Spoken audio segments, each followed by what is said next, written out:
Okay, we're back. By the way, I appreciate all the great comments during the break. It's just great to listen to you talk to one another about how basic, simplistic, but yet unbelievably eye-opening this information is when you understand just how profound, how deep, and how powerful these simple concepts are. Any questions, comments, or observations about anything we covered so far? Yes? Good question. The question is, what about, do we learn more by teaching? And I was going to bring this up a little later, but I'll bring it up now since you asked the question. I talked about the ways that we as members of the societies learned this information. I mentioned that there were some, on occasion, quote, workshops or seminars that we participated in groups. I mentioned that we learned a lot of this information via books, and I explained the reason we learned it from the books. They weren't manuals with instructions, but they were generally 80% stories. And these stories were about real people. And some of these manuscripts, by the way, are actually over 1,000 years old. Many of them have been, obviously, they're not from the same paper that were printed 1,000 years, but they were passed down verbatim and now are housed in society members' homes in manuscript form. And some of them have been, reprinted and reprinted and reprinted over the millenniums. And we're given access to these books. And we learned by reading the books, by using our imagination, we actually observed real people. And by observing, we developed those neural pathways in our mind. That's how we learned the basics. We also learned it by observing our teachers, our, quote, mentors, the people that we were assigned to that kind of were our personal teachers.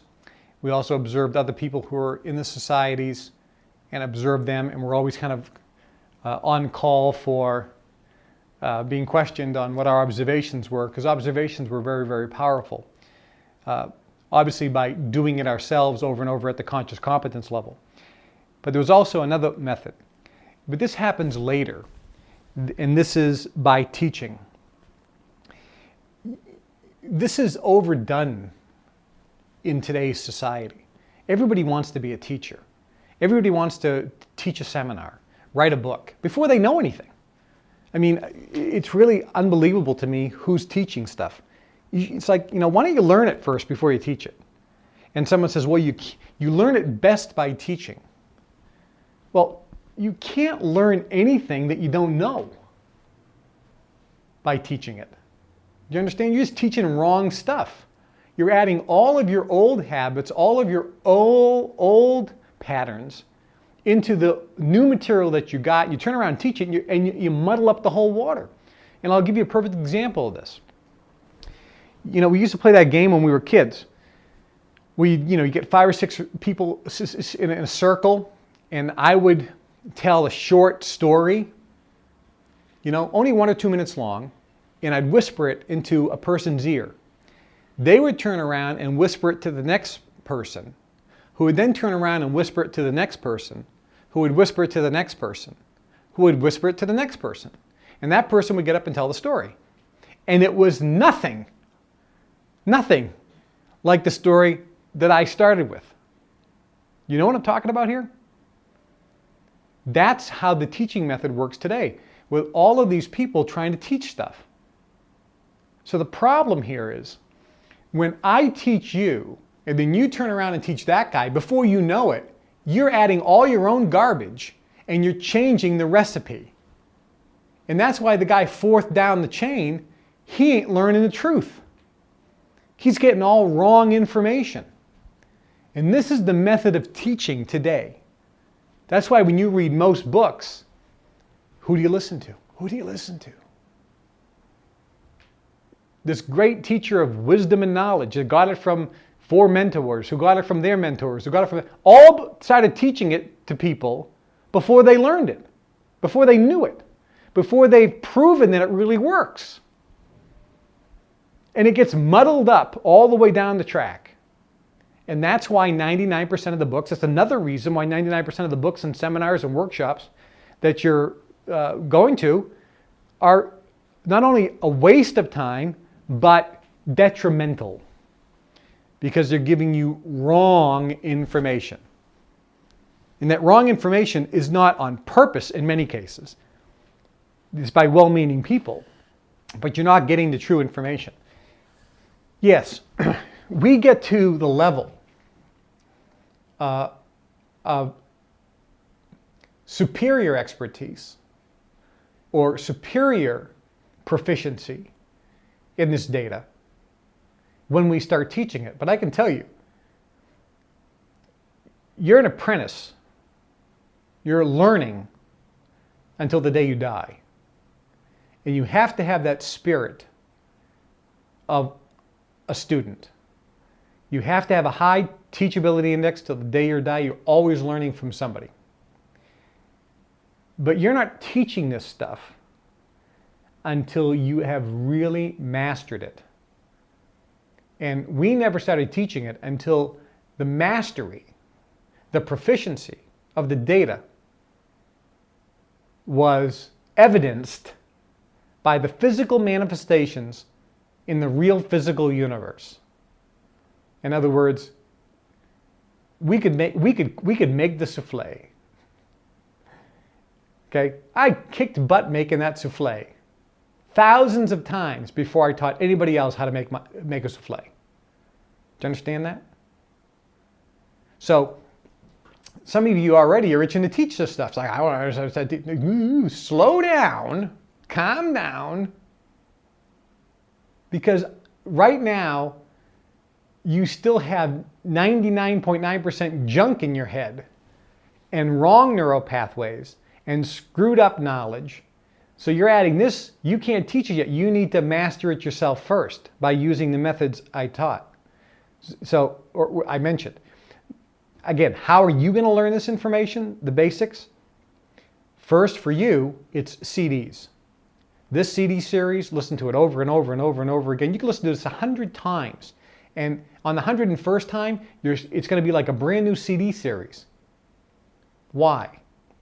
The reason you listen to these CDs over and over again, the reason you read books more than one time, over and over and over and over again, is because every time you listen to a CD series or observe a master doing something, or you do it yourself, or you read a book, every time you do that, you are at a new place.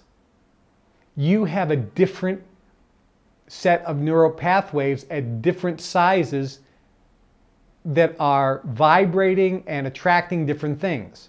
You are a new person tomorrow compared to today.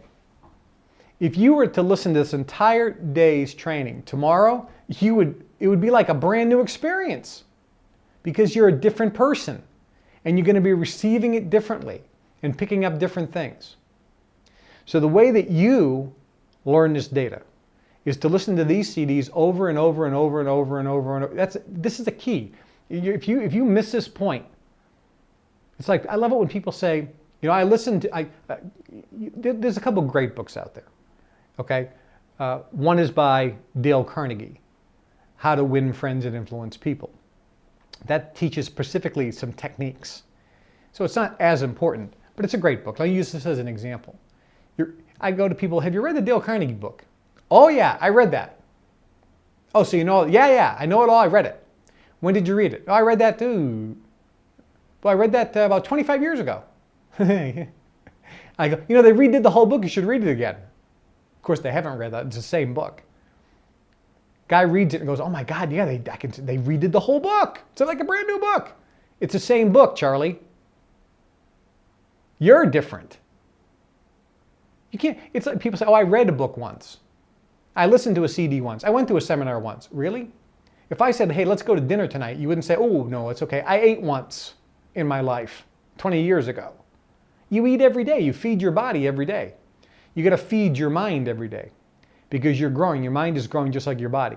It needs new information every day. Take that back. It needs information every day, even if it's the same, because it becomes new every time you listen to it or read it or observe it or do it. You make a souffle 1,000 times. Every time you make it, it's a new experience. And you're learning something new every time you do it. Every time you throw a punch, the monk taught me, it's a new experience. You're learning something new every single time. You're adding to what you knew, you're adding something new because you're a new person. So CDs, listen to CDs over and over again, constantly. Reading books, constantly.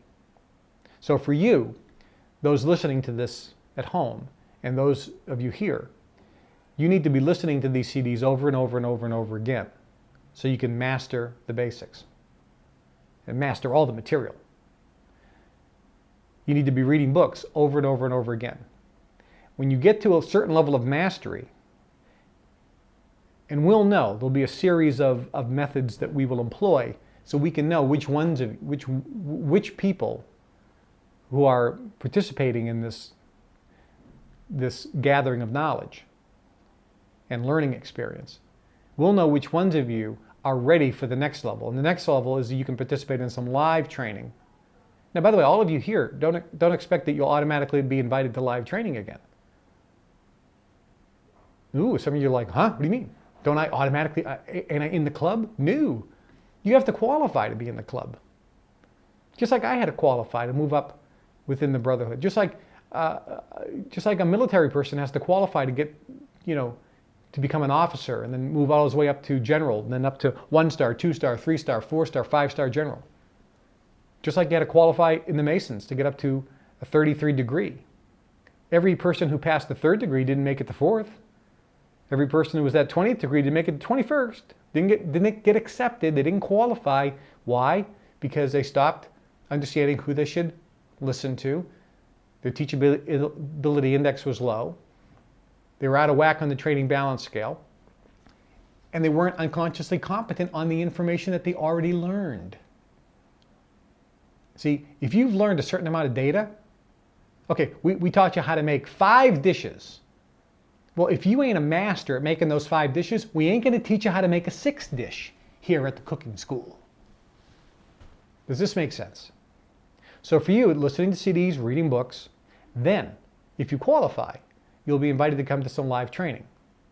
And then, if you qualify, by becoming unconsciously competent in the material you're being exposed to, then you'll qualify to have a personal mentor. A personal mentor. And I'm looking at you right now. Your eyes are like, I want that. I want that. I want that. Some of you won't even care. Some of you won't even want that because you'll be so successful, having so many wonderful things happen in your life, you won't even care, which is perfectly fine. You're following your heart's desire, your bliss, your happiness. You're following your dreams, your goals, not anybody else's. There's no right and wrong here. Nobody's better because they've gotten to 33 degree in the Masons, or they've gotten to be a certain level in certain groups. Nobody's better. We just have more knowledge, which makes us available for those who want more knowledge. Doesn't make us better. So some of you will be allowed to have personal mentors if you qualify. And then you'll be able to get one-on-one training and observe your mentor and other members personally. And by that personal observation, that's another level. You should always, throughout this entire process, be doing this material yourself by developing neural pathways by doing it, which means you're going to be taught how to make the dish. You're going to be taught how to make the souffle. That means you actually go and make some souffles. You have to physically do it.